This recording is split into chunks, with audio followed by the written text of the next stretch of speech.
Bonjour, j'espère que vous allez tous bien. Bienvenue sur ma chaîne YouTube pour la suite du cours de pisciculture intégrée. Dans la vidéo passée, nous avons commencé par vous parler des refuges à poissons concernant la pisciculture associée à la riziculture. Donc aujourd'hui, nous allons parler des arrivées et des sorties d'eau. Des arrivées et des sorties d'eau dans une rizière. Toute rizière a généralement besoin d'une sortie d'eau pour éviter l'inondation et l'endommagement des digues. Donc, vous savez que le riz habituellement se cultive en milieu humide. Donc, lorsque vous construisez votre rizière, vous devez veiller à ce qu'il y ait au moins une voie d'évacuation, un canal d'évacuation pour permettre d'évacuer à certains moments l'excès d'eau. Donc, si vous ne le faites pas, vos digues risquent d'être endommagées. Et au moment où il y aura inondation. Pour éviter que les poissons ne s'échappent, on place un écran fin sur l'extrémité extérieure du tuyau d'arrivée, qui est le tuyau d'alimentation, et sur l'extrémité intérieure d'un tuyau de sortie, qui est le tuyau de déversement. Ces écrans facilitent également l'enlèvement des escargots qui se collent sur les canaux d'irrigation. Les écrans sont faits d'un morceau de métal perforé ou d'une fiture de nylon. Les tuyaux d'alimentation et de déversement sont faits en bambou ou en bois. Très souvent, l'alimentation et le déversement de l'eau se font par un trou dans la digue, protégé par un écran en bambou ou en tout autre matériel. Les paysans des régions humides du nord-est de la Thaïlande utilisent un lit.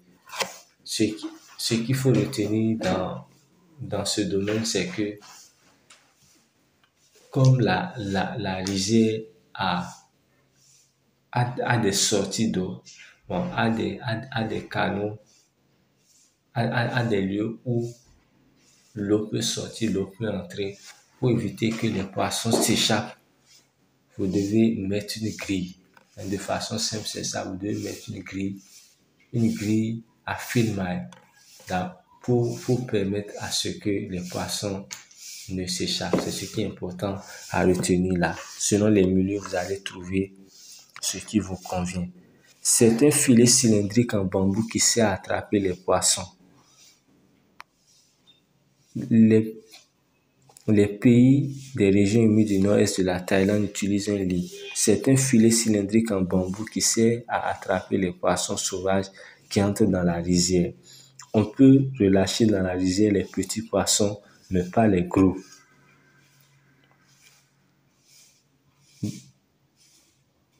La figure 4D montre une sortie d'eau simple.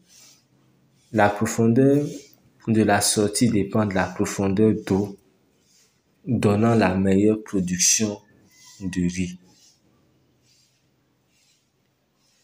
La taille de la sortie est faite en fonction des circonstances pratiques, mais il vaut mieux qu'elle soit trop petite que trop grande. L'une des raisons pour lesquelles il faut mettre des grilles au niveau des endroits de sortie et d'entrée d'eau au niveau d'une rizière, c'est pour éviter aussi que certains poissons sauvages y entrent. Ça, on parle surtout au niveau de l'entrée, la voie par laquelle l'eau entre, bien le canal par lequel l'eau entre. Il faut mettre une grille pour empêcher les poissons sauvages de rentrer. Et à la sortie, il faut mettre une grille pour empêcher les poissons de sortir. Donc, dans une rizière, lorsqu'on fait de la pisciculture associée à la riziculture, le mieux ce serait d'élever des petits poissons. Sinon, si vous élevez des gros poissons, ça risque de ne pas être rentable pour vous. Et encore, euh, vous risquez peut-être d'avoir des pertes. Parce que les voleurs, si bien les gens mal intentionnés, lorsqu'ils viendront dans votre champ, rapidement, ils vont voir ces gros poissons-là. Mais si c'est des petits poissons, la probabilité est forte qu'ils ne s'intéressent pas. Et le temps que les poissons atteignent un certain temps, vous les aurez déjà vendus. Le système de riziculture intégré le plus efficace est celui où les deux composantes peuvent être effectuées séparément, au cas où les circonstances l'exigent. Par exemple, au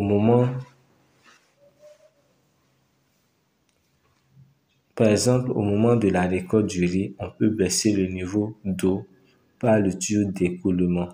Les poissons sont attirés vers l'étang et peuvent survivre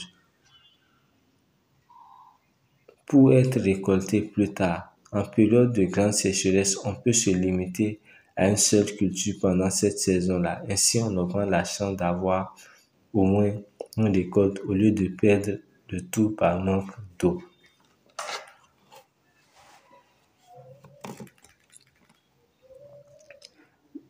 Pour que la riziculture soit efficace, ce serait mieux que les moments de récolte de tilapia, les moments de récolte des poissons coïncident à peu près avec les moments de récolte de riz.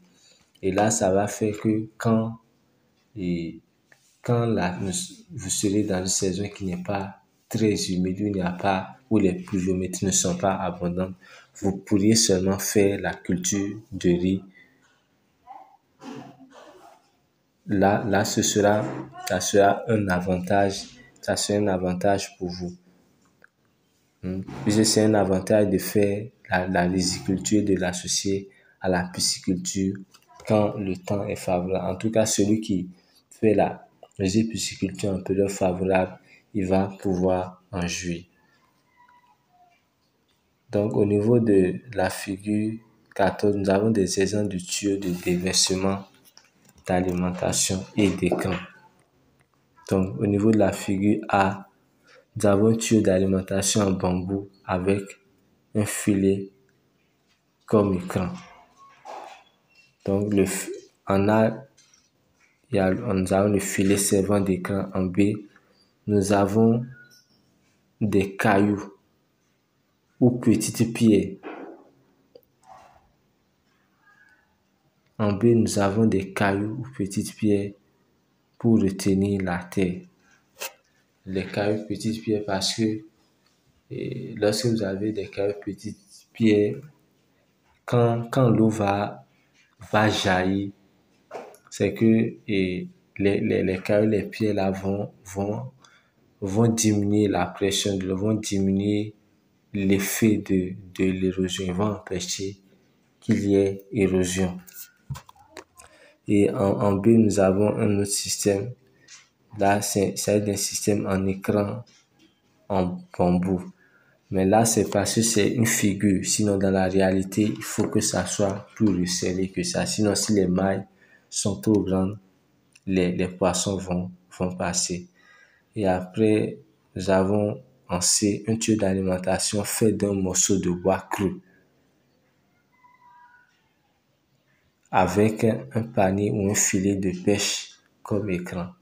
Là, le tuyau d'alimentation, c'est le tuyau qui fait entrer de l'eau dans la rivière. Maintenant, comme vous le savez, des poissons sauvages, bien certains êtres aquatiques indésirables peuvent peut-être se trouver dans l'eau ou bien dans la source d'eau qui alimente la rivière. Donc, lorsque le tuyau d'alimentation est en bois, il faut avoir un panier ou bien un filet de pêche. En tout cas, quelque chose pour retenir les êtres qui pourraient causer peut-être des dommages à votre culture de riz et à votre élevage de poissons aussi. Et en D, nous avons un autre système où nous avons un trou creusé dans une digue. Un trou creusé dans une digue pour le déversement d'eau avec un filet de protection. Donc, c'est selon les milieux. Vous voyez ici que à la sortie, il y a, il y a, il y a un filet de protection là. Lorsque l'eau va sortir,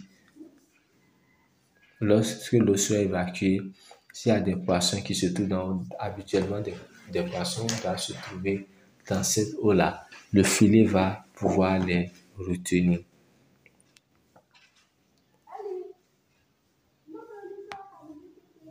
Ici, nous avons encore plus d'explications. En A, il y a un tuyau d'écoulement. En B, il y a la partie profonde du champ qui est un étang à poissons. Et en C, nous avons une diguette pour séparer la rizière de l'étang à poissons. Et en D, nous avons une partie peu profonde du champ qui est la rizière. Donc ici, c'est la coupe transversale d'un système de riziculture dont on peut séparer les composantes. Merci de m'avoir suivi. Si cette vidéo vous a plu, n'oubliez pas de la liker, de la commenter, de la partager. Si vous n'êtes pas abonné à ma chaîne, c'est le moment de vous abonner et de cliquer sur la cloche de notification. Dans la vidéo prochaine, nous allons parler de la préparation de la rizière. À la prochaine pour la vidéo suivante.